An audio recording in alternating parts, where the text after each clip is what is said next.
প্রার্থী যে আছে তার প্রতি আপনার একটা নৈতিক দায়িত্ব আছে। সেবা প্রার্থী কেউ ক্রেতা যখন আপনার থেকে কিনবে এটা তার রুজি এটা হচ্ছে একটা রিজিক।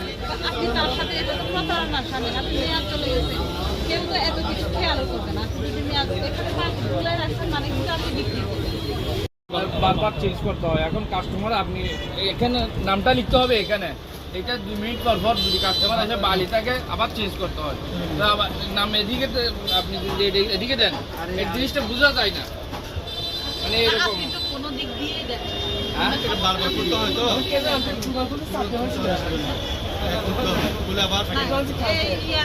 আপনি যে একজনের থেকে 500 নিচ্ছেন না, একজনের থেকে 350 নিচ্ছেন না, এটা আমি বুঝতে পারি না। আপনি ইয়ে করেন।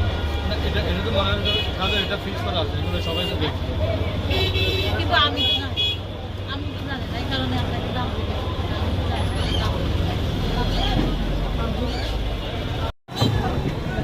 আসলে অপরাধ আমরা যে অপরাধে আপনাকে জরিমানা করেছি, আপনি হচ্ছে যে সকল পরপর যেগুলো নিয়োগ করেছেন দাম থেকে যখন আসছেন দাম লেখেন। আমাদের এই যে খেজুরে কোনো কিছুর দাম লেখা নাই। আরেকটা বিষয়, আপনি হচ্ছে আপনার বাজারের জায়গা রাস্তার জায়গা আপনি ব্যবসা করছেন। আবার যখন উচ্ছেদ করতে আমরা আসছি আপনি আমার বাজারে দিয়ে রাখছেন আপনার অপরাধ অনেকগুলো। আমরা যতবার খোলার করে আসছি আপনাকে দেখা গেছে যে আপনি এভাবে করে মানে এটা একটা প্রতারণার শাস্তি অনেক বেশি।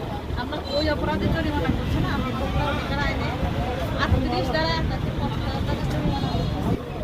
জরিমানা যদি 50,000 জরিমানা এখানে আমাকে 1 বছরের কারাদণ্ড। আমি আপনাকে আজকে যেহেতু প্রথম জরিমানা জরিমানা করে ছেড়ে দিচ্ছি। 50,000 জরিমানা